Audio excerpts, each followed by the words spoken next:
سيسي تحت الحيوط تعمل لي. من البارح السوشيال ميديا الكل مقلوبة على الفيديو هذايا.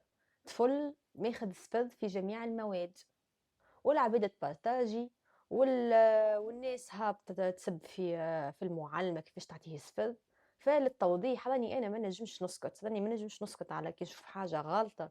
ما نجمش ما نصورش فيديو وما نطلعش نتكلم. طفل قال اسم معلمة واحدة هي اللي عطيته السفذ، مع اني انا لما كنت شفت الكارني بتاعه الطفل ماخذ السفذ في جميع المواد. يعني معلش انا في الرياضة، في الرسم، في الجغرافيا، في التاريخ، في كل شيء، ماخذ صفر الطفل.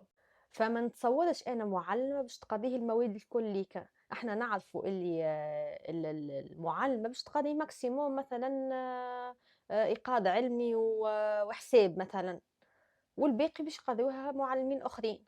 والطفل المعدل نتاعو صفر، يعني هو المعلمين الكل اجتمعوا سبحان الله ضد الطفل هذايا باش يعطيوها صفر. والمعلمه قاعده تقول له انت ساسي تحت الحيوط، يعني المعلمه لا طاح ولا دزوها تفز تقول له الكلام هذايا وحد هكاك عندها بونتو بيه المعلمه. القانون واضح وصريح، اذا كان الطفل ما يدخلش يقرا اوتوماتيكمون ياخذ الصفر، خاصه اذا كان ما يكونش عنده سيرتيفيكا ميديكال اللي هو باش يعاود الامتحان. وما نتصورش المعلمين الكل ليك عندهم بالبونت، والناس قاعده تبارتاجي من البارح ويسبوا في المعلمه، وهاي كرهته في القرايه. وهل المدام هذه اللي صورت لي الفيديو هي مش فاهمه حتى شيء اصلا، هي ممنوعه تصور طفل صغير في الشارع. الطفل حالته هكاكا ويبكي وتهبطوا ترند، الطفل هذاك تنجم تاثر على نفسيته نهار اخر. كيفاش طفل جايب الصفر في جميع المواد وهابط ترند مسكين، هابط ترند هو صغير ما يعرفش.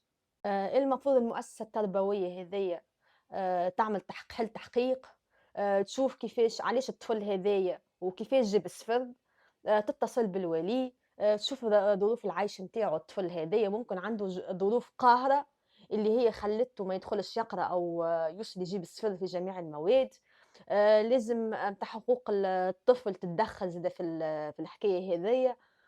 فما قصه وفما ان ولا الحكايه هذه ما فماش واحد هكاك يدخل يقرا يعني يجيب السفر في جميع المواد حتى في الرسم والرياضه، يعني ماهوش معقول.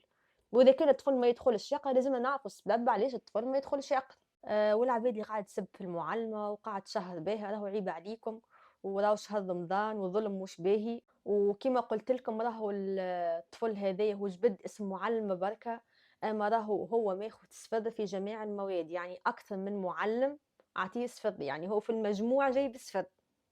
يعني فما إن في الحكاية لذا ما تبديوش تهاجموا في المؤسسة التربوية وتهاجموا في المعلمين وانتوا ما كونش فاهمين شيء. وهالسيدة هذه اللي صورت الفيديو حبيت نقول لك برافو عليك، هاك طلعت ترند ولميت الجماد كما حبيت بالضبط.